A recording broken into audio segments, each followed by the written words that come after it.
No panteão da televisão, poucos nomes ressoam com a força e a graça de Lynda Carter. Por gerações, ela tem sido muito mais do que uma simples estrela. Ela é o coração ardente da televisão dos anos 70, a eterna Mulher Maravilha cuja força, elegância e compaixão mudaram para sempre o que significava ser uma heroína. Das ruas empoeiradas do Arizona, às luzes ofuscantes e muitas vezes cruéis de Hollywood, ela ascendeu sem nada além de sua voz, sua coragem indomável e um sonho demasiado feroz para permitir que se partisse. Ela não apenas deu ao mundo uma personagem, ela entregou uma visão de esperança. Uma mulher que podia lutar, amar e ainda assim manter-se de pé com uma dignidade quase real. No entanto, a verdade que poucos conhecem é que, por trás daquela armadura dourada e do laço da verdade, jaz uma vida marcada por tempestades profundas e cicatrizes que nunca sararam por completo, da adição e traição à perda e a uma solidão tão vasta que a fama jamais pôde escudá-la. E agora, aos 74 anos, ela se encontra no meio da mais feroz das tempestades. Um furacão de dor, anseio e memórias que se recusam a desaparecer, golpeando seu coração mais forte do que nunca. Se Lynda Carter alguma vez te fez acreditar novamente na verdade, na coragem ou no amor, esta é a história não contada da verdadeira Mulher Maravilha. Tudo começou com um sorriso. Aquele sorriso que um dia inspiraria milhões e definiria toda uma geração. Mas muito antes de esse sorriso se tornar um ícone global, por trás dele vivia uma menina silenciosa e frágil sob o sol implacável do Arizona. Um lugar onde o pó se agarrava a cada sonho e o vento carregava mais silêncio do que som. Seu nome era Lynda Jean Cordova Carter. Ela nasceu em 24 de julho de 1951, em Phoenix, Arizona, uma cidade de céus ardentes, sombras longas e pessoas que aprendiam a suportar. Seu mundo era humilde, uma pequena casa de estuque que era assada sob o calor do verão, suas janelas chacoalhando quando as tempestades do deserto rolavam pelo vale. Nessa casa viviam dois mundos. Seu pai, Colby Carter, um homem de ascendência inglesa e irlandesa, era um homem de precisão e orgulho silencioso. Ele se levantava cedo, passava suas camisas até ficarem impecáveis e acreditava firmemente que o trabalho, e não a sorte, construía uma vida. Sua mãe, Juanita Cordova Carter, trazia o calor e o ritmo para aquele lar modesto. Seu espírito mexicano enchia a cozinha com música e o aroma dos chiles cozinhando lentamente. Entre eles, a pequena Lynda absorveu duas linguagens de amor. Uma medida e restrita, a outra ardente e cheia de canção. Eles não eram ricos, mas a dignidade morava naquela casa como um membro da família. As contas às vezes eram pagas com atraso, mas o riso sempre encontrava seu caminho para a mesa. De seus pais, Lynda aprendeu que o orgulho não era arrogância, mas sobrevivência. O tipo de orgulho silencioso que mantém uma família de pé quando o vento ameaça levar o telhado. E, no entanto, mesmo naquele lar, ela sentia a dor de estar no meio. Uma dualidade que a marcava. Demasiado branca para ser chamada de latina por alguns. Demasiado morena, com seus olhos escuros, para se sentir completamente americana para outros. Eu cresci entre dois mundos, ela admitiria mais tarde com uma honestidade tranquila. E nunca tive certeza de qual me deixaria entrar. Essa incerteza, esse sentimento de não pertencer totalmente a lugar algum, tornou-se sua bússola. Foi uma dor que, embora aguda, a guiou sem que soubesse para o único lugar onde um dia pertenceria: o palco. Aos 5 anos, ela teve a primeira pista de seu destino. Ela se levantou em um palco de televisão pela primeira vez, uma menina minúscula engolida pelas luzes brilhantes e um microfone que parecia mais alto do que ela. Mas quando sua voz tremeu e saiu no ar, o estúdio ficou em completo silêncio. O caminho desse silêncio para o estrelato não foi um salto. Foi uma escalada exaustiva. Aos 15 anos, ela já estava cantando em uma pizzaria em Phoenix. As pontas de seus dedos estavam cheias de bolhas pelas cordas da guitarra. Noite após noite, ela trocava melodias por notas de $1 amassadas e fatias de pizza que sobravam e lhe eram dadas no final de seu turno. Aos 16, o palco cresceu, mas o glamour continuava a 1 milhão de milhas de distância. Ela se juntou aos seus primos em uma pequena banda chamada The Relatives. Eles viajavam pelo deserto de Nevada em uma caminhonete cor de ferrugem que tossia fumaça mais frequentemente do que ligava. Eles tocavam em lounges escuros e enfumaçados e em cassinos inacabados, onde as luzes piscavam e os jogadores, absortos em suas cartas, mal levantavam os olhos. A lenda de Hollywood teve que começar como uma fugitiva. Como era menor de idade, Linda não podia entrar pela porta da frente desses lugares. Ela tinha que deslizar pelas cozinhas, passando por bandejas de copos sujos e o chiar agudo do óleo de fritura, agarrando-se à sua guitarra como se fosse um passaporte para outra vida. Anos depois, ela riria suavemente dessa lembrança. Eu não deveria estar lá, mas sabia que pertencia àquele palco. Essas noites atestaram mais do que qualquer plateia poderia fazê-lo. O pagamento era miserável, os quilômetros intermináveis e o vento frio do deserto entrava pelas costuras de seu casaco fino. Ela aprendeu a dormir sentada na caminhonete, a cantar através da exaustão e a sorrir mesmo quando ninguém aplaudia. Em algumas noites, o silêncio após sua última canção era mais pesado do que qualquer aplauso. Era um lembrete constante de que a grandeza frequentemente nasce em salas vazias, onde ninguém está ouvindo. Mas ela continuou cantando, porque naquele silêncio, sua voz era a única coisa que verdadeiramente lhe pertencia. O deserto já não era suficiente para conter seus sonhos. Em 1970, enquanto a maioria das garotas de sua idade sonhava com anéis de formatura ou votos matrimoniais, Linda tomou a decisão que definiria sua vida.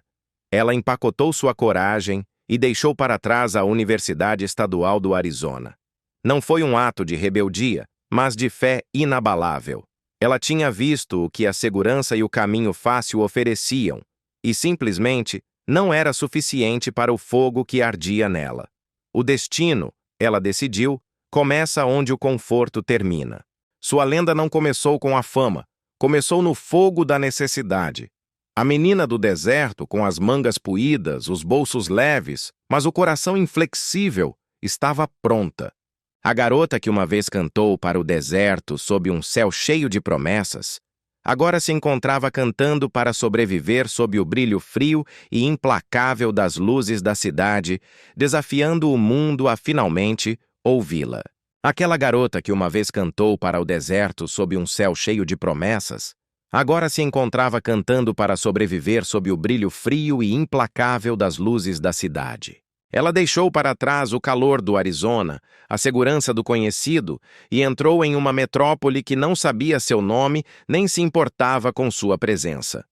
Era 1972, seu primeiro inverno longe de casa. As ruas de Los Angeles eram brilhantes, sim, mas também desoladoramente sem alma. O ar estava denso, não de oportunidades, mas dos sonhos que morriam silenciosamente entre uma audição fracassada e a seguinte. Linda Carter chegou com uma única mala, um violão e um coração teimoso demais para desistir. O quarto que ela alugava era tão pequeno que, se esticasse os braços, seus dedos roçavam ambas as paredes. O radiador sibilava, como uma zombaria, mas mal emitia calor. Havia noites em que ela fervia água em uma panela velha, apenas para bebê-la quente, para enganar seu estômago e fazê-lo pensar que estava cheio. No escuro, ela cantarolava para si mesma, uma melodia frágil entre o som das sirenes distantes e o piscar de um letreiro de neon do outro lado da rua, que se acendia muito depois de o bar de baixo ter fechado. Noite após noite, ela cantava em lounges enfumaçados. Sua voz, rica e clara, tentava abrir caminho através do tinido de copos e das risadas estridentes que nunca eram para ela. Ela aprendeu da maneira mais difícil como o silêncio podia ser mais cruel do que a rejeição direta. Viu como, às vezes, as salas mais vazias exigiam a maior coragem. Houve noites, confessou certa vez com o olhar perdido naquela lembrança, em que pensei ter cometido um erro terrível. Mas eu não podia desistir. Não podia voltar para casa, porque desistir significava admitir que nunca deveria ter estado aqui. Mas o destino, mesmo em meio ao frio de Los Angeles, tinha uma surpresa guardada. Naquele mesmo ano caótico de 1972, com apenas 21 anos, Linda se inscreveu em um concurso de beleza local no Arizona. Ela não o fez por vaidade. Foi um ato de curiosidade, talvez até uma forma de rebeldia silenciosa contra a fome e o fracasso que estava experimentando. Ela pegou emprestado um vestido de gala. Costurou ela mesma a bainha na noite anterior. Esperou descalça nos bastidores, sentindo o frio do chão, com as mãos tremendo tanto que mal conseguia segurar o microfone. Mas quando finalmente deu um passo em direção à luz, o mundo pareceu prender a respiração. Sua voz, quando ela falou, era calma, grave, segura. Ela carregava uma graça que nenhuma coroa comprada jamais poderia conceder. Horas depois, sob o brilho ofuscante dos holofotes, a voz do anunciador quebrou o ar. E a nova Miss Mundo é Lynda Carter! Por um segundo ela não se moveu. Os aplausos rugiram ao seu redor, ensurdecedores. Mas por dentro, ela só sentiu uma profunda incredulidade. A frágil compreensão de que, pela primeira vez, o mundo finalmente a tinha visto. Naquela noite, sob o brilho de uma coroa emprestada, ela não se sentiu como uma rainha. Sentiu-se como uma sobrevivente. Eu não achei que ganharia, ela disse mais tarde. Eu só queria ser vista. E ela foi vista. Desse momento em diante, ela nunca mais voltaria a ser verdadeiramente invisível. No entanto, essa coroa não foi uma chave mágica. Não abriu as portas de Hollywood completamente. No máximo, rachou o universo o suficiente para que um tímido raio de luz entrasse. Aos 23 anos, ela havia trocado um deserto por outro, só que este era mais frio, mais solitário e construído de concreto. Quando os shows musicais desapareceram por completo, ela pegou o pouco que lhe restava e subiu em um ônibus com destino a Nova York, perseguindo o mesmo sonho sob um céu diferente. A cidade a recebeu com chuva congelada, uma luz cinzenta e perpétua, e milhares de estranhos apressados que nunca olhavam para ela duas vezes. Seu apartamento era do tamanho de um armário. O radiador batia e fazia ruídos metálicos, mas nunca aquecia o quarto. Em algumas noites, ela se enrolava em 2 casacos e cantava suavemente, apenas para ouvir uma voz humana, mesmo que fosse a sua própria. O espelho embaçava com sua respiração, enquanto ela sussurrava falas de roteiros para papéis que ninguém lhe daria. Os diretores de elenco sorriam com condescendência amável. Você é muito bonita para ser levada a sério, eles diziam, como se seu rosto desqualificasse seu coração, seu talento e sua luta. Essas palavras a feriam profundamente. Certa vez, após uma audição particularmente humilhante, ela ficou sozinha em uma sala de ensaio vazia. Parou em frente à janela que dava para a rua e começou a cantar, cantando para seu próprio reflexo. Sua única plateia, sua única testemunha. Ela não chorou. Simplesmente continuou cantando, porque a música era a única coisa que ainda a ouvia. Em 1974, o fogo de seu sonho havia se reduzido a meras brasas. Ela tinha exatamente $25 no bolso, as moedas tremendo em sua mão como pássaros assustados. Ao lado de sua cama, seu violão estava em silêncio, ao lado de uma passagem de ônibus só de ida, sem volta, para o Arizona.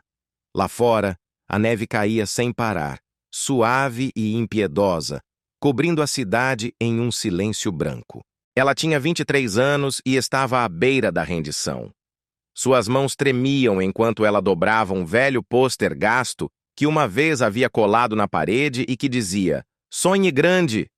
Ela o partiu ao meio antes de jogá-lo na lixeira. Por um longo momento, o quarto ficou em silêncio absoluto. O tipo de silêncio que parece vivo, expectante. E então o telefone tocou. Uma vez. 2 vezes. Ela quase não atendeu. Para quê? Tudo já estava decidido. Mas o destino, assim como a fé, nem sempre grita. Às vezes, ele sussurra. Do outro lado da linha, a voz de um diretor de elenco quebrou a estática. Linda, Escuta, Joanna Cassidy acabou de perder o papel. Estamos procurando uma substituta para um novo piloto. O nome é Mulher Maravilha. Você poderia vir? Por um instante, Linda congelou. Pensou que era uma piada cruel.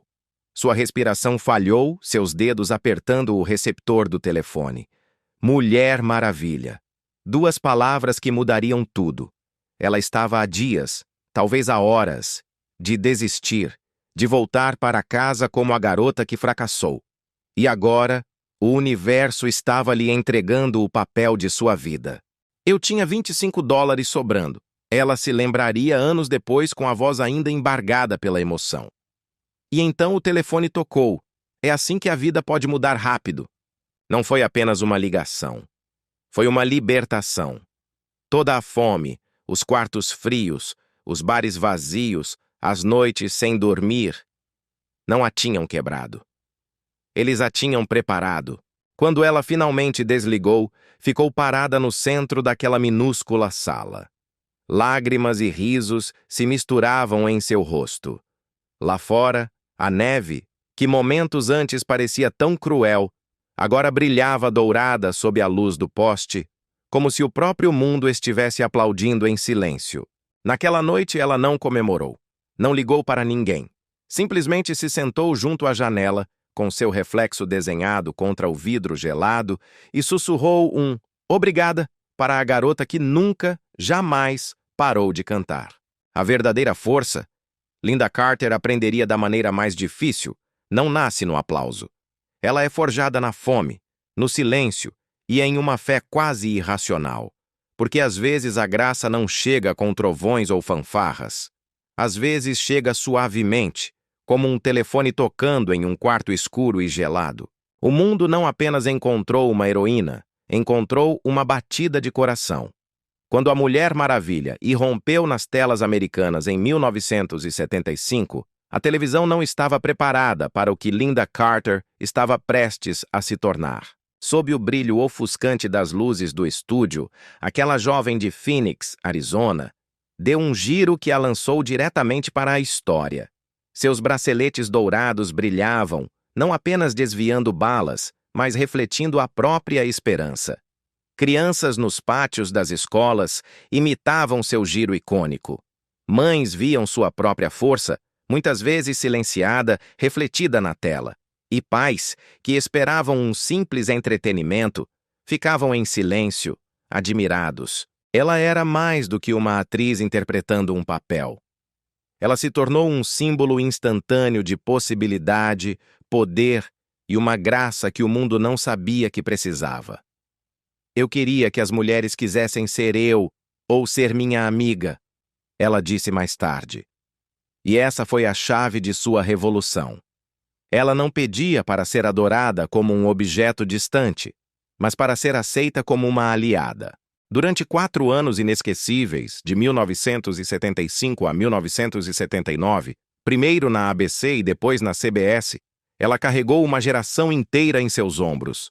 Foi a primeira heroína verdadeiramente moderna, trazida à vida com coração, humor e um tipo de coragem silenciosa. A música vertiginosa do programa, sua fidelidade aos ideais dos quadrinhos, a armadura, a cor, a luz.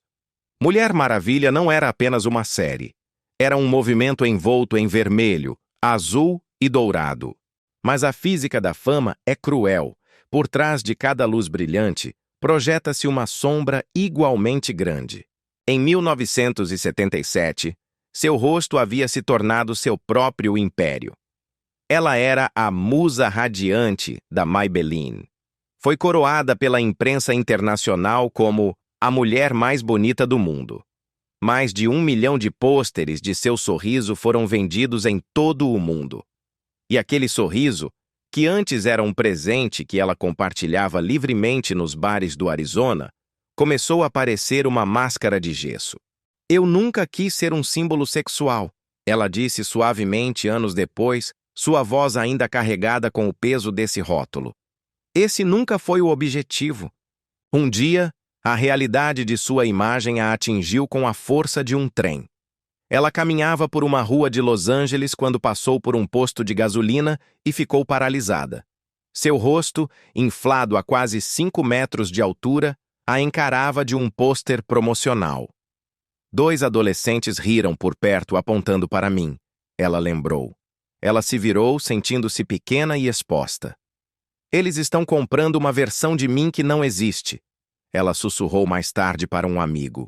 A beleza a havia tornado famosa, mas também havia roubado seu nome. Ela não era mais linda, era aquele rosto. A pressão tornou-se implacável, um monstro que nunca dormia. As jornadas de filmagem de 14 horas, sob as luzes abrasadoras do estúdio, não eram glamorosas. Eram um teste de resistência. O cheiro de maquiagem quente e metal enchia o ar. A armadura, que parecia tão poderosa na tela, era pesada e machucava sua pele, deixando hematomas escuros em seus ombros ao final do dia. "Mais um take, linda!" gritava o diretor. E ela balançava a cabeça, girava e sorria através da dor, porque a Mulher Maravilha não reclamava. A Mulher Maravilha não sentia dor. Quando o dia terminava, ela tirava a fantasia e se sentava sozinha em seu trailer. O silêncio que a envolvia, então, era mais pesado do que a tiara que acabara de remover. Nessa solidão, a crise de identidade se instalava. Às vezes, ela admitiu, eu já não sabia onde a Mulher Maravilha terminava e onde eu começava. Quando a série terminou abruptamente em 1979, ela não sentiu vitória, nem mesmo alívio. Apenas um vazio estranho e profundo, como se tivesse dado tudo ao mundo e não tivesse guardado nada para si mesma. Hollywood queria que ela continuasse girando para sempre. Queriam que ela tivesse 25 anos e fosse invencível pelo resto de sua vida. Mas Lynda Carter estava cansada. Cansada de fingir que a perfeição era poder. Naquele mesmo ano, o destino chamou 2 vezes, mostrando-lhe o quão rápido a fortuna podia mudar. Francis Ford Coppola, o diretor mais venerado da época, a queria para Apocalypse Now. Era o papel que poderia ter reescrito sua história, a chance de quebrar as correntes do laço dourado e provar a profundidade que ninguém queria ver. Mas a produção atrasou devido a tempestades devastadoras nas Filipinas. As agendas colidiram. Ela esperou, rezou e, então, viu o papel escapar de suas mãos. O papel foi reatribuído. Aprendi que a fama te dá tudo, ela diria mais tarde, com a sabedoria de uma sobrevivente, exceto o controle. Pela primeira vez, Lynda percebeu que até mesmo os heróis podiam ser impotentes diante da maquinaria de Hollywood. E, no entanto, dessa perda surgiu um renascimento. Em 1980, ela se encontrou no El Show de Los Muppets, o show dos Muppets. Em um momento de pura honestidade, ela riu e disse ao sapo Caco, "Sabe, na verdade eu não sou a Mulher Maravilha." O público explodiu em aplausos e risos, mas esta risada parecia diferente. Não era o riso cruel dos rapazes do posto de gasolina. Era gentil, era calorosa, foi curadora. Seus especiais musicais logo se seguiram. Lynda Carter Special, 1980, Encore, 1981, Body and Soul, 1984. Lá estava ela de novo, cantando, sorrindo, viva. A voz que uma vez cantou por gorjetas em bares empoeirados do deserto, agora enchia salas de concerto. "Eu não precisava mais de uma fantasia", ela disse. "A música me permitiu contar a minha verdade." As luzes do palco eram mais suaves agora. O aplauso mais caloroso, mais íntimo. Não estavam mais aplaudindo uma deusa. Estavam aplaudindo uma mulher que estava redescobrindo sua própria humanidade. Em 1983, ela estava pronta para enfrentar de frente os fantasmas da beleza e da fama.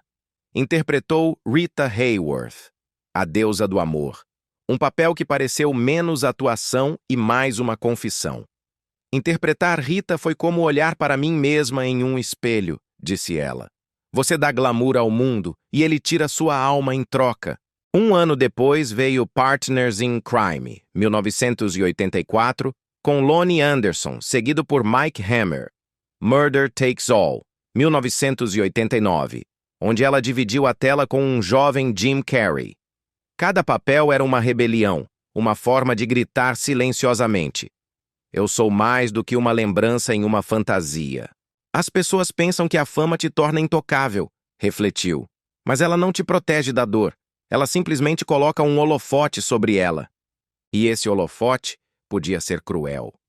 Anos mais tarde, durante o acerto de contas do movimento Neymar Me Too, Linda revelou que ela também havia enfrentado assédio no início de sua carreira.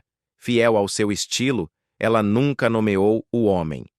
Ele já está recebendo o que merece, disse ela com simplicidade. Não há vantagem em reviver isso. Ela não buscava vingança, mas libertação. A diferença entre flerte e assédio, disse ela uma vez a um entrevistador, com uma calma que gelava o sangue. É se você pode dizer não e eles te escutam. Nessa única frase, Lynda Carter redefiniu a força. Sua revelação durante a era do Me Too não foi um grito de vingança, mas uma lição magistral de dignidade. Ela não buscava manchetes, buscava a verdade. Seu silêncio sobre os detalhes falou mais alto do que 1000 acusações. Eu sobrevivi, disse ela encerrando o assunto. E isso é o suficiente. Os anos 80 poderiam ter sido seu exílio, o lento desvanecer de uma estrela de televisão dos anos 70. Em vez disso, tornaram-se sua evolução. Entre sets de cinema e turnês de concertos, ela emprestou sua voz às causas em que acreditava, provando que a beleza sem propósito era um invólucro vazio. Eu vendi rímel. Ela riu uma vez, referindo-se ao seu icônico contrato com a Maybelline. Mas eu nunca me vendi. Seu nome começou a significar mais do que fama. Significava integridade. A partir daquele vestido emprestado e dos últimos $25 no bolso, ela havia construído um império avaliado em milhões. Os mesmos pôsteres que outrora haviam definido sua imagem, agora financiavam sua liberdade. No entanto, quando lhe perguntavam qual era sua maior fortuna, ela respondia em voz baixa, quase num sussurro. Aprender a ser linda, não a Mulher Maravilha. No final da década, seu legado havia mudado. Passou do mito ao significado. Foi uma heroína para uma geração, uma artista para a seguinte e para si mesma, uma sobrevivente. Ela havia conquistado o mundo, havia carregado seu peso e pago cada manchete com uma noite de insônia. Mas também transformou cada cicatriz em uma lição e cada ferida em uma canção. E então, uma noite, enquanto os anos 80 se desvaneciam na memória, ela subiu em um pequeno palco em Washington, D.C. O holofote era quente, o ar estava parado. Ela cantou suavemente. Sem armadura, sem coroa, sem laço. Apenas ela e a música. Quando a nota final se apagou, o público se levantou em um silêncio reverente antes que o aplauso começasse, um aplauso que rolou pela sala como uma onda. Não era mais para a Mulher Maravilha, era para a mulher que havia ousado ser ela. Porque as lendas não nascem na fama, elas são forjadas no fogo que esta deixa para trás. E quando o fogo finalmente se atenuou, Lynda Carter não desapareceu na escuridão. Ela encontrou a paz em seu resplendor.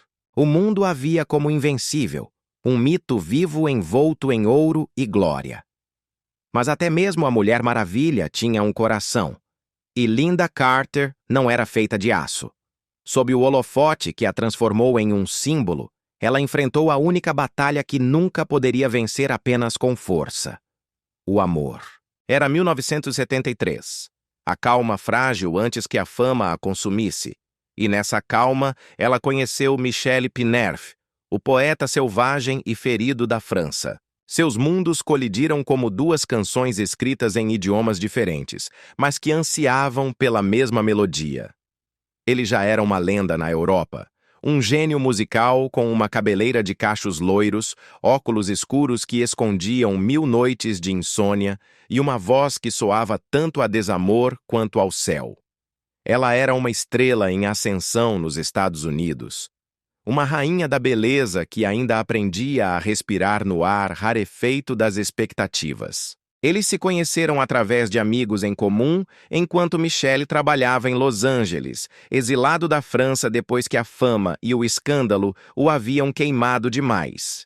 E quando Linda entrou na sala, algo na música de Michelle mudou. O cínico se tornou novamente um sonhador. Ela entrou como a luz do sol, disse Michelle uma vez a um jornalista francês. Esqueci cada canção triste que eu tinha escrito. Para Linda, ele era tudo o que ela não sabia que precisava. Estranho, brilhante, impulsivo. Um homem que a olhava não como um símbolo, mas como uma alma. Eles falavam em fragmentos, o inglês dele era desajeitado, o francês dela, incerto. No entanto, se entendiam perfeitamente no silêncio entre as palavras. Passavam as noites no estúdio. Ele tocava piano e ela cantava suavemente ao lado dele. Ela fechava os olhos, deixando que as melodias dele a envolvessem como uma promessa. Pela primeira vez, ela disse anos depois, eu não estava atuando. Estava apenas sentindo. Eles fugiram para a costa em um fim de semana. Sem câmeras, sem roteiros, sem coroas. Apenas duas pessoas descalças na areia, tentando desesperadamente ser comuns. Ela usava a camisa dele, que era muito grande. Ele carregava seu violão e cantava para as ondas. Ele escreveu uma canção para ela que nunca foi lançada, chamando-a de La Femme au Sole Entior, a mulher com o sol dentro. Ela riu quando ele a tocou, tímida, incrédula. Mas Michelle apenas sorriu. Você não vê, ele disse, mas o mundo verá. Por um tempo, pareceu eterno.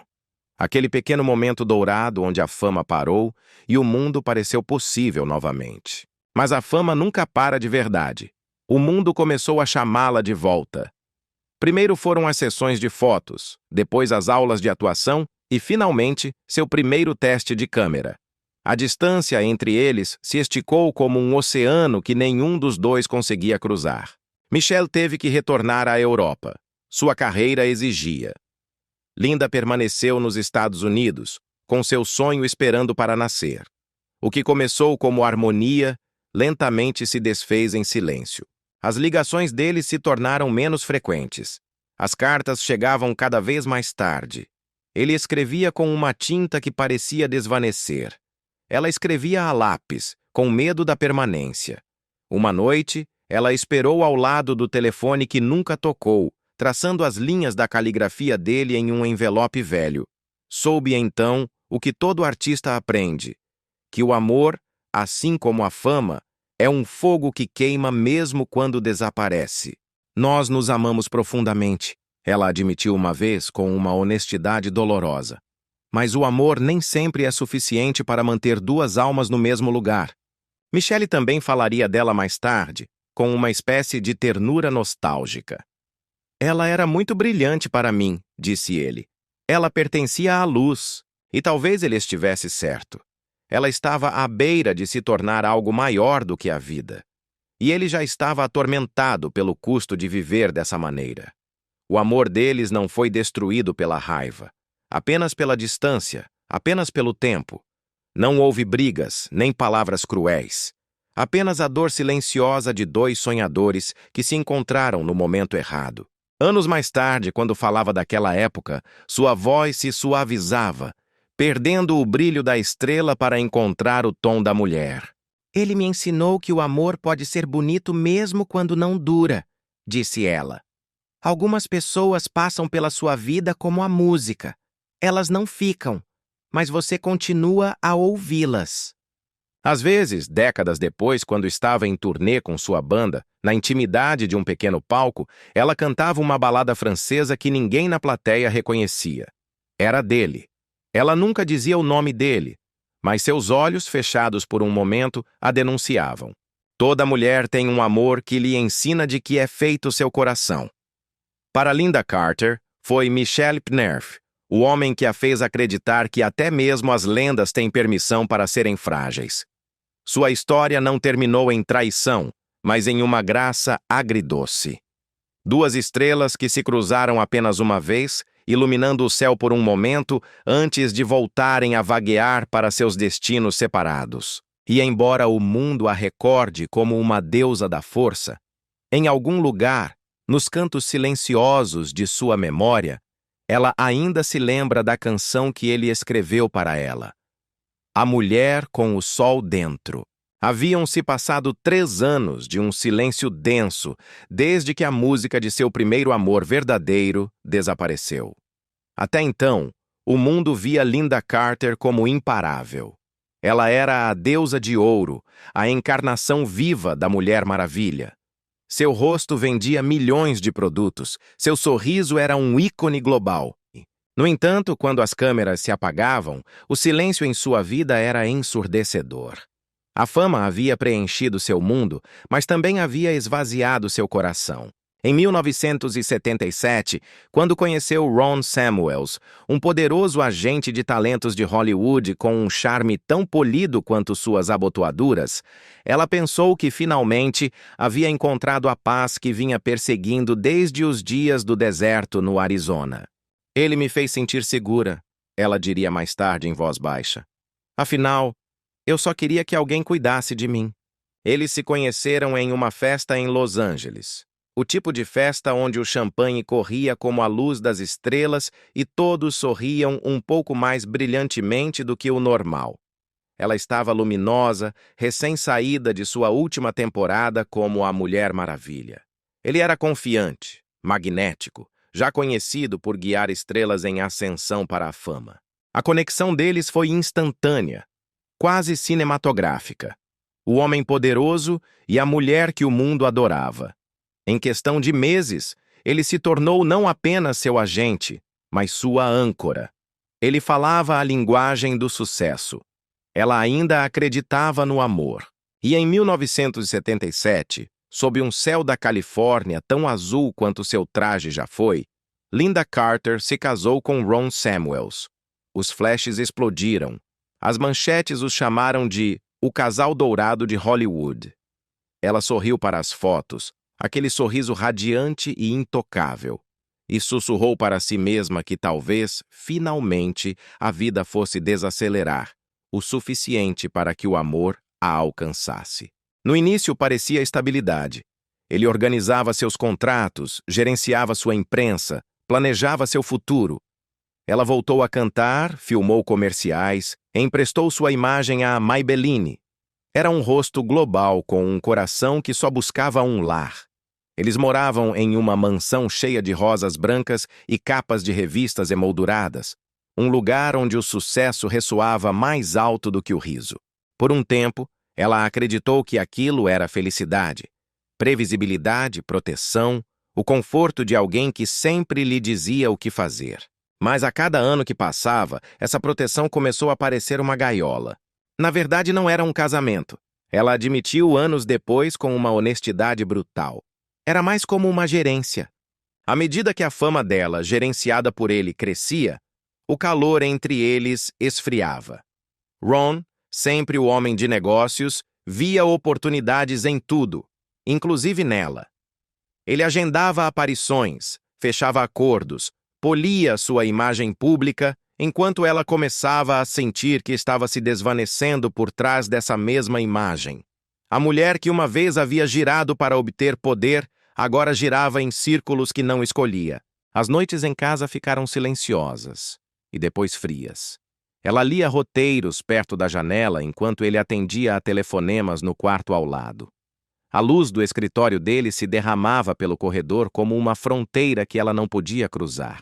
Ela não estava zangada, apenas sozinha. O tipo de solidão que não grita, que simplesmente se instala nos ossos. Eu não o perdi por ódio, disse ela. Simplesmente paramos de nos encontrar na mesma sala. Não houve escândalos, nem brigas aos gritos, nem manchetes sensacionalistas. O amor deles morreu em silêncio, uma decepção não expressa de cada vez. Em 1982, após 5 anos, ela arrumou suas coisas e partiu. Não havia filhos para dividir, nem processos para apresentar. Apenas 2 assinaturas em um papel e o eco do que poderia ter sido. Ela não levou dinheiro, não exigiu fama, não olhou para trás. Eu deixei esse casamento sem amargura, ela disse mais tarde à revista People, e sem uma fortuna. O que eu ganhei foi a mim mesma. Mas por trás dessa calma pública havia uma profunda dor privada. A sensação de fracasso que até mesmo as mulheres mais fortes às vezes escondem.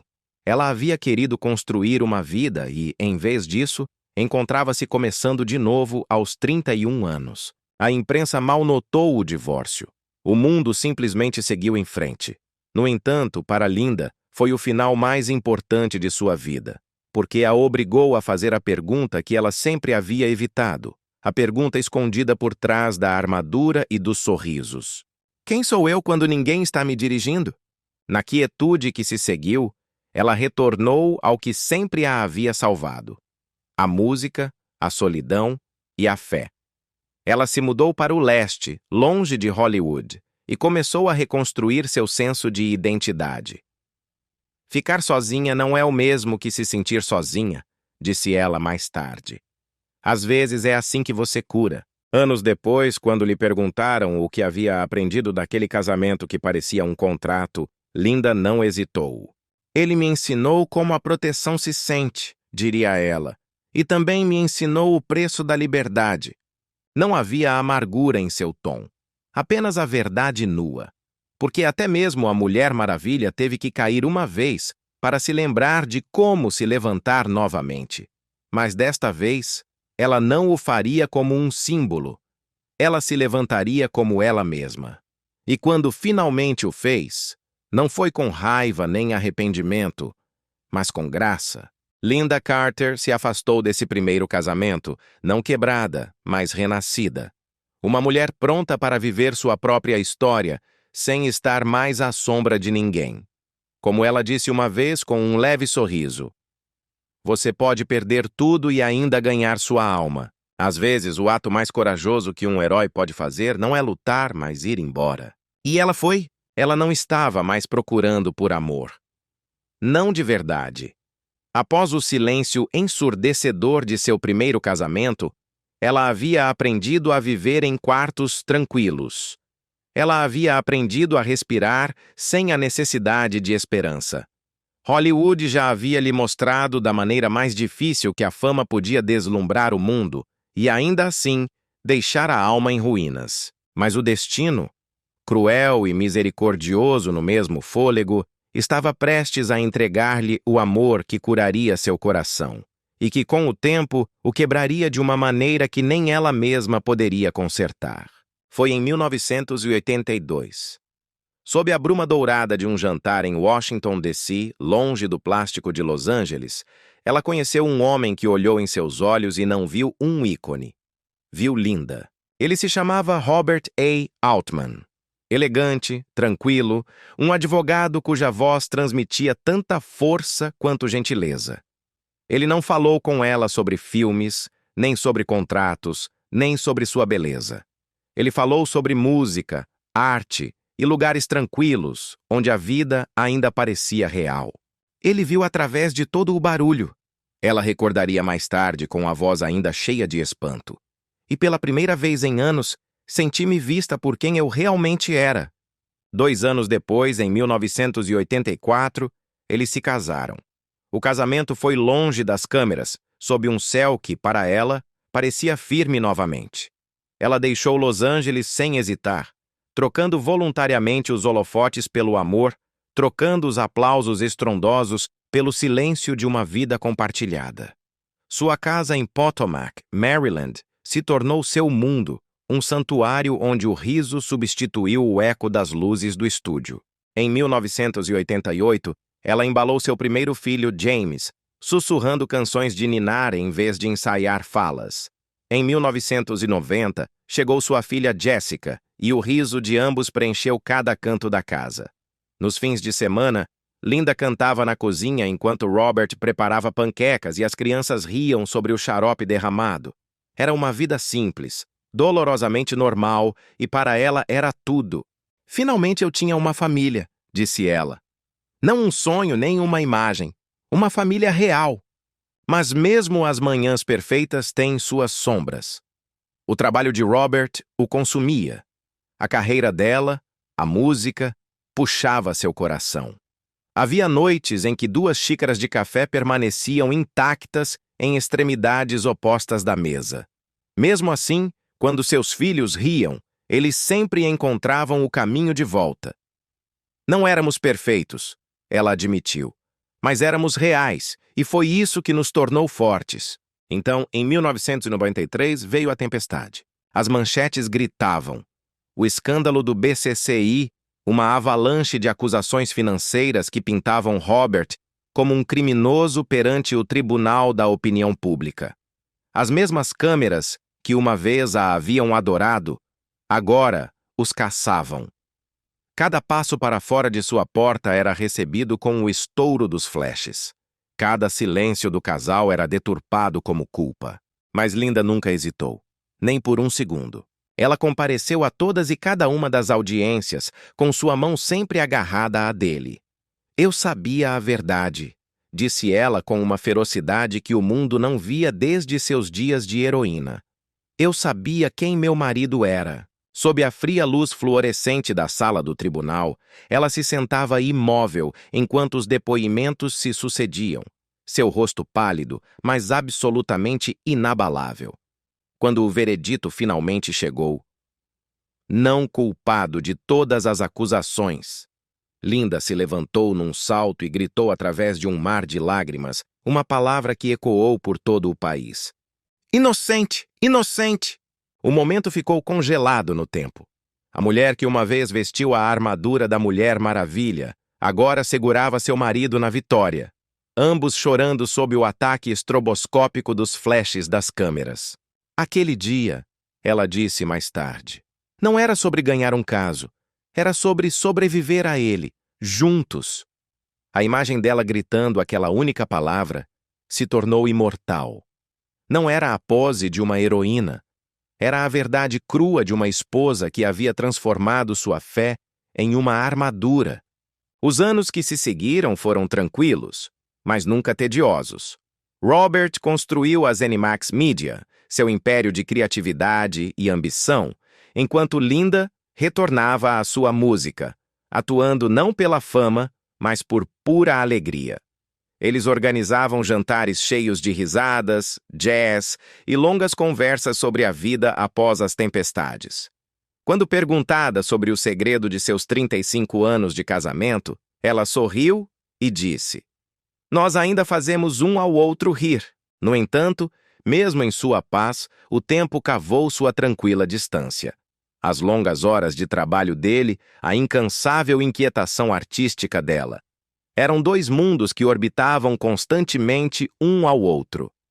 Às vezes nos distanciávamos, confessou, mas nunca deixamos de encontrar o caminho de volta. O amor entre eles já estava curtido, marcado por cicatrizes, experiente, sagrado. Havia sobrevivido ao peso da fama, ao resplendor do escândalo e ao esgotamento comum da vida. Ele era minha rocha, disse ela com simplicidade. Ele me salvou de Hollywood, da solidão, de mim mesma. E então veio a batalha que ela, nem mesmo com toda a sua força, podia vencer. No final da década de 2010, Robert foi diagnosticado com mielofibrose, um câncer de sangue raro e impiedoso. O mundo deles, antes tão expansivo, encolheu ao tamanho dos quartos de hospital e das orações de meia-noite. Ela recusou trabalhos, escolhendo em vez disso sentar-se ao lado dele, cantando finalmente apenas para ele. Sua canção agora era um sussurro destinado a aliviar a dor dele. Ele foi tão corajoso, disse ela. Mesmo quando estava fraco, ele tentava me confortar. As enfermeiras iam e vinham. As máquinas zumbiam como ondas distantes. E a luz dos monitores piscava sobre o rosto de Linda, enquanto ela observava o homem que amava se desvanecer lentamente. Em 3 de fevereiro de 2021, após 37 anos de casamento, Robert se foi. Na manhã depois que ele se foi, o silêncio na casa de Maryland era absoluto. Lynda Carter entrou no quarto que haviam compartilhado por 37 anos. Ela se aproximou da cama, tocou seu travesseiro, que ainda guardava um vestígio de calor, e sussurrou as palavras mais difíceis de sua vida. Você já está em casa. O mundo esperava que a heroína fosse forte, mas o que viram foi uma esposa de coração partido. Ainda me atinge, ela confessou à revista People com a voz embargada. Ele era o amor da minha vida. Ela publicou uma foto dos dois, jovens e sorrindo, com palavras que partiram corações em todo o mundo. Nada poderia nos preparar para isso. Honraremos seu legado. Eu te amarei para todo o sempre. Por meses, a música morreu. O piano que uma vez encheu a casa de alegria acumulou poeira. O ar parecia muito pesado, muito denso para uma melodia. Mas para Lynda, a dor sempre se transformou em arte. O luto se tornou canção. Mais tarde naquele ano, ela lançou Human and Divine, Humano e Divino, um hino de amor que ainda perdura em cada nota. Em 2023, ela escreveu Letters from Earth, Cartas da Terra. Sua voz tremia em cada linha. Era uma canção enviada para o céu, uma carta para o homem que ainda vivia em cada respiração que ela tomava. Sinto falta dele todos os dias, disse ela suavemente. O amor dele ainda é minha música. No palco, banhada em uma pálida luz azul, ela cantava com os olhos fechados, as mãos tremendo, como se tentasse alcançá-lo através do véu entre os mundos. O público chorava.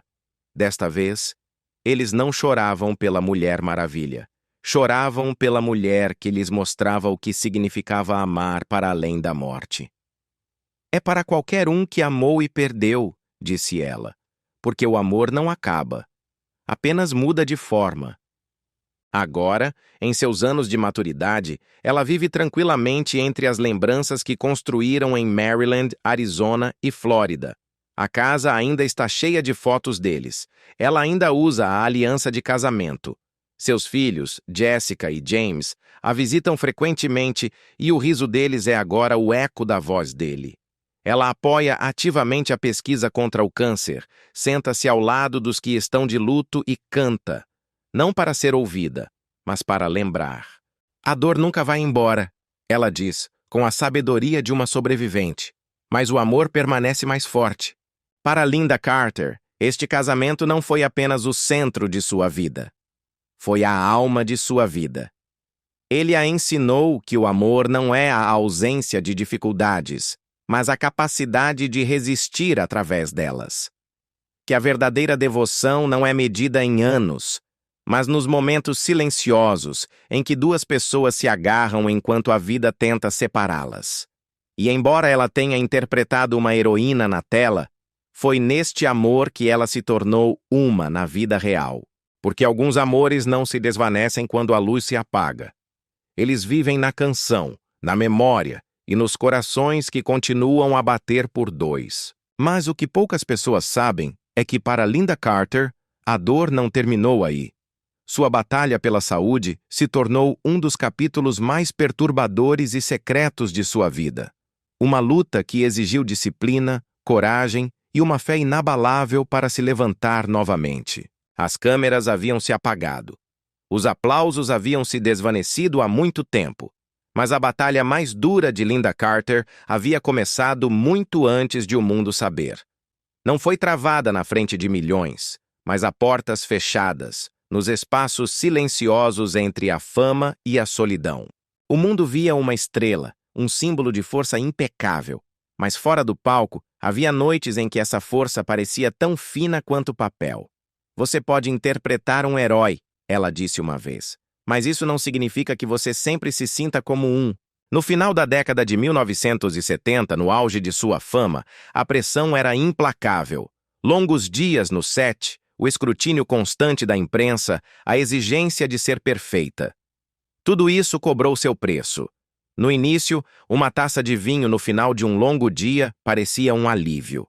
Mas logo se tornou um ritual, uma pequena fuga que cresceu até se tornar uma dependência silenciosa. Não aconteceu da noite para o dia. Ela admitiu mais tarde que foi lento, como a água desgastando uma pedra. Em meados dos seus 30 anos, a bebida havia começado a moldar seus dias. Não de forma selvagem ou imprudente, mas de maneira pesada, privada, invisível. Ela escondia isso magistralmente atrás de sorrisos deslumbrantes, risadas fáceis e o equilíbrio do tapete vermelho. Por fora, ela ainda era a Mulher Maravilha, a perfeição encarnada.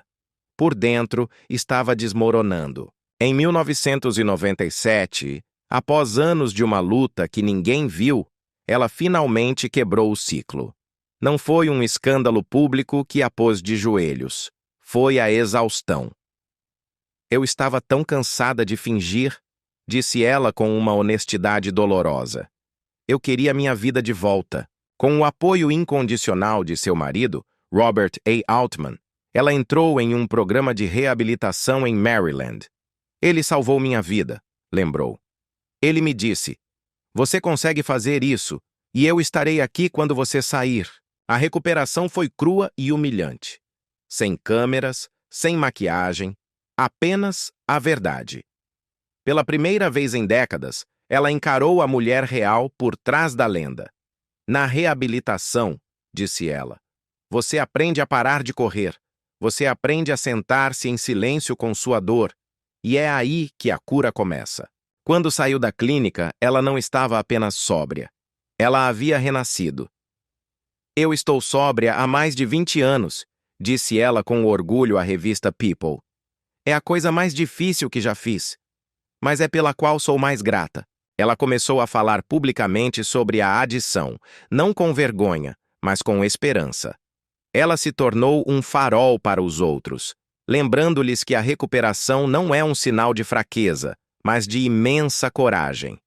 Ela se tornou defensora do Conselho Nacional sobre Alcoolismo e Dependência de Drogas, usando sua voz para alcançar aqueles que ainda estavam presos no mesmo silêncio que ela conheceu tão bem. A adição não se importa se você é rico, famoso ou forte, disse ela. Mas a recuperação é a prova de que você pode começar de novo. Quando Robert adoeceu com câncer anos depois, ela enfrentou esse teste inimaginável com a mesma força silenciosa que uma vez havia salvado sua vida. A sobriedade se tornou sua armadura final. Eu me mantive sóbria porque ele precisava de mim, disse ela suavemente. E quando ele se foi, eu me mantive sóbria porque eu precisava de mim. Após a morte de Robert, em 2021, a velha dor ameaçou retornar. Aquele puxão familiar da solidão, o fantasma do vazio que uma vez quase a destruiu, voltou a bater à sua porta. Mas a Linda de agora não era a mesma de antes. Desta vez, ela sabia exatamente contra o que lutava. Em vez de buscar consolo em uma garrafa, ela buscou refúgio na música. Ela pegou toda aquela dor e a transformou. Escreveu Human and Divine, Humano e Divino, e mais tarde Letters from Earth, Cartas da Terra. Canções encharcadas não apenas de dor, mas também de uma imensa gratidão pelo amor que teve. Sinto falta dele todos os dias, confessou. Mas sei que ele gostaria que eu continuasse cantando. Agora, em seus 70 anos, Lynda Carter fala da recuperação não como um fim, mas como um ato de amor vitalício. Um compromisso consigo mesma, com seus filhos e com qualquer um que ainda esteja lutando na escuridão. Sua voz, que uma vez foi famosa por carregar o laço da verdade, agora carrega um tipo diferente de poder, a honestidade crua. A sobriedade me ensinou a graça, disse ela. Ensinou-me que a força não é sobre nunca cair, é sobre se levantar novamente a cada maldito dia. Hoje, ela continua atuando. Sua voz é mais grave, mas infinitamente mais rica. Sua beleza, antes ofuscante, agora é luminosa. A mulher que uma vez encarnou uma super-heroína, agora encarna algo ainda maior. A sobrevivência com dignidade. Ela é a prova viva de que os heróis reais não usam armadura. Eles enfrentam seus demônios internos e vencem. Porque, às vezes, o ato mais corajoso que você pode fazer não é lutar, é continuar vivendo. Aos 74 anos, Lynda Carter é a prova de que o tempo não desvanece a grandeza. Ele a refina. Sua beleza, outrora radiante sob as luzes do estúdio, se suavizou em algo mais profundo. Graça. As linhas em seu rosto não contam uma história de idade, mas de resistência. De cada desamor sobrevivido, cada batalha ganha e cada melodia que a tirou da escuridão. E enquanto o sol se põe sobre seu santuário no deserto do Arizona, ela já não busca a fama ou o aplauso. Ela busca a paz, o propósito e uma vida que honre o amor e as lições que a construíram. Nestes dias, Lynda divide seu tempo entre seus 3 lares amados, cada um capítulo de sua jornada extraordinária. Nas colinas de Maryland, ergue-se a propriedade georgiana de quase 1.900 metros quadrados, que ela e seu falecido marido Robert construíram juntos em 1987. Esta mansão, cheia de fotografias de família, salas de música e uma luz âmbar quente, ainda é sua âncora. É um lar para onde seus filhos, Jessica e James, ainda retornam em todos os feriados.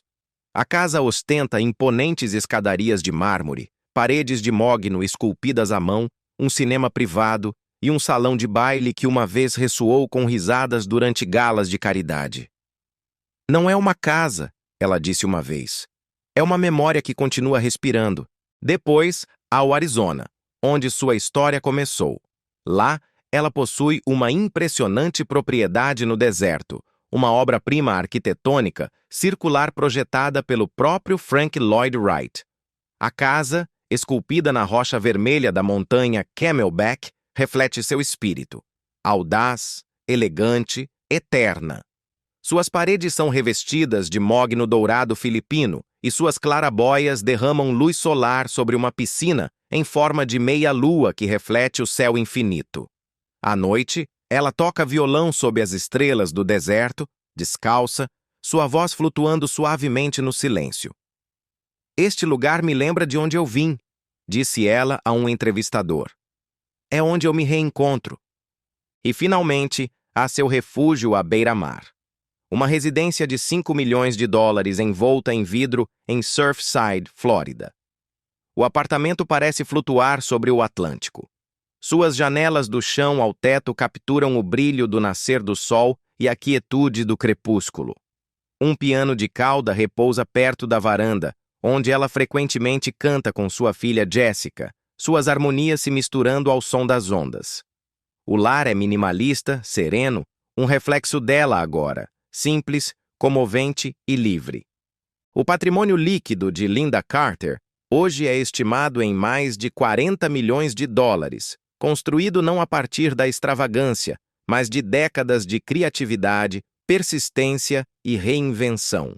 Seus rendimentos abrangem televisão, cinema e seu surpreendente trabalho de voz em franquias de videogame globais como The Elder Scrolls e Fallout. Seus álbuns de música, que figuraram no top 10 do Billboard Jazz, e, claro, os royalties duradouros de Mulher Maravilha, uma série que continua a inspirar novas gerações. Mas a verdadeira medida de sua riqueza não está em dólares, mas em seu legado. Eu fiz as pazes com o sucesso, disse ela uma vez. Dinheiro vai e vem. O que importa é o que você devolve. Seus carros são elegantes, não ostensivos. Um reluzente Bentley Continental preto, um Mustang Vintage de 1965, que ela manteve desde seus primeiros dias de fama, e um Tesla branco que ela dirige pelas estradas sinuosas do Arizona. Na garagem de sua casa em Maryland repousa o Rolls-Royce restaurado da década de 1930 de Robert, que ela se recusa a vender. Ainda tem o cheiro dele, disse ela em voz baixa.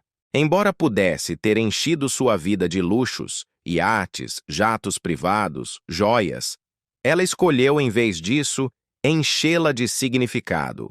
Suas joias são modestas, muitas vezes apenas um medalhão de ouro com uma foto do marido dentro.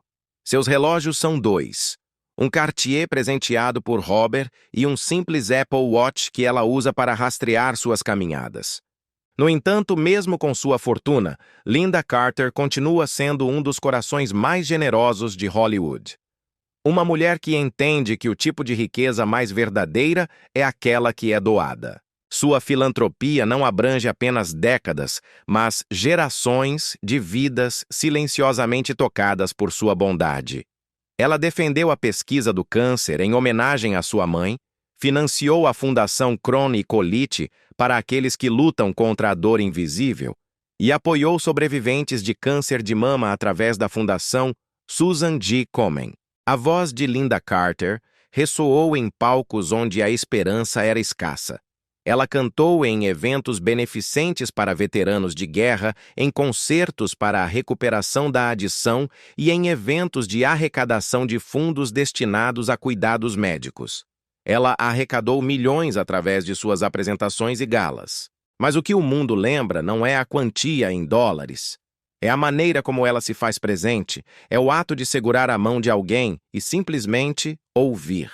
Às vezes, ela diz, estar presente vale mais do que qualquer cheque.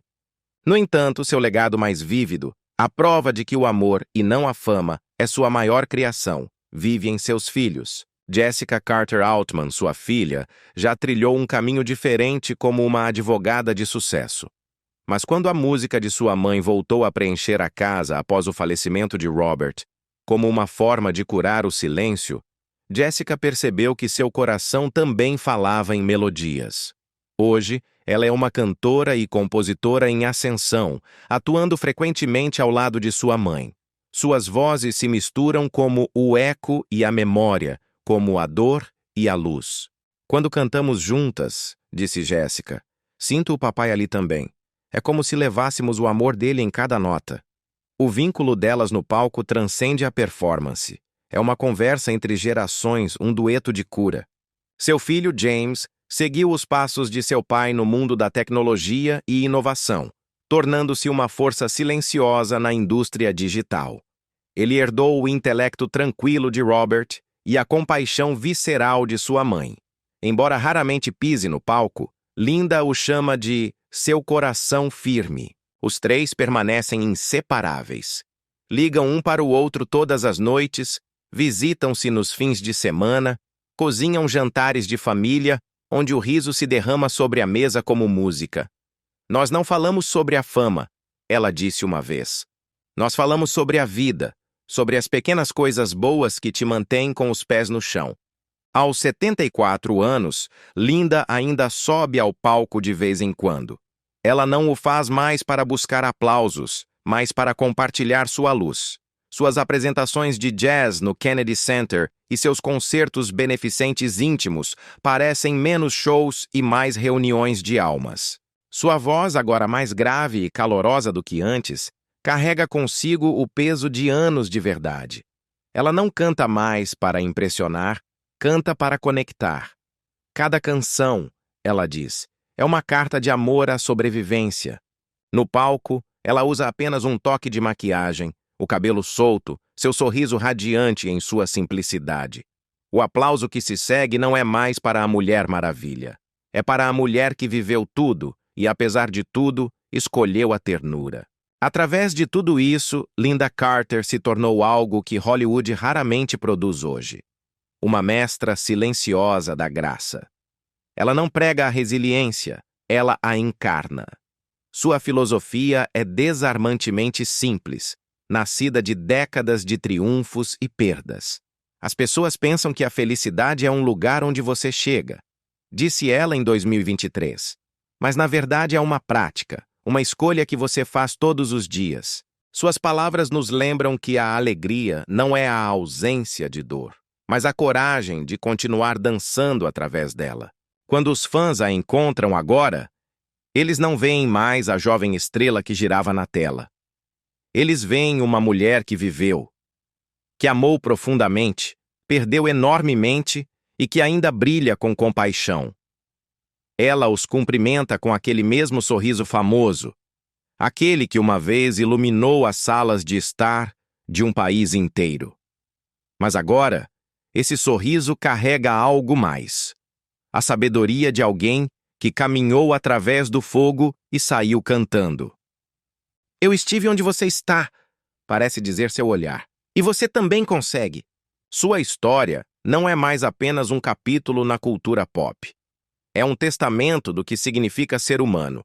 Se sua jornada alguma vez te comoveu, se sua coragem te lembrou que até mesmo os heróis podem cair e se levantar novamente, então deixe que sua luz, seu comentário, seu coração seja um silencioso obrigado. Um tributo à verdadeira Mulher Maravilha. A menina que uma vez cantou por moedas sob o céu do Arizona e construiu uma vida que vale mais do que todo o ouro do mundo. Porque no final a história de Lynda Carter não é sobre fama ou fortuna, é sobre o devir, sobre como uma menina de Phoenix encontrou sua voz, a perdeu no barulho e a encontrou novamente na canção de sua própria sobrevivência. É sobre a verdade de que as mulheres mais fortes não são feitas em estúdios ou em histórias de ficção. Elas são forjadas no silêncio, no amor e na escolha de se levantar novamente quando ninguém está olhando. Que a luz dela nos lembre a todos que não importa as tempestades que enfrentemos, a beleza, a coragem e o amor sempre perdurarão. Que a graça não é fraqueza, é o poder silencioso de continuar acreditando no bem, mesmo quando o mundo te dá todos os motivos para não o fazer. E da história dela para a sua, que a sua vida também seja cheia de força, paz e infinita abundância. Que você acorde a cada dia com a fé para curar, a coragem para se levantar e a graça para continuar brilhando. Que seu coração se mantenha jovem, seus sonhos vivos, e que o seu amor, assim como o dela, sobreviva a cada sombra. Porque os heróis podem ir e vir, mas a graça dura para sempre. Graça dura para sempre. Graça dura para sempre. Graça dura para sempre. Graça dura para sempre. Graça dura para sempre. Graça dura para sempre. Graça dura para sempre.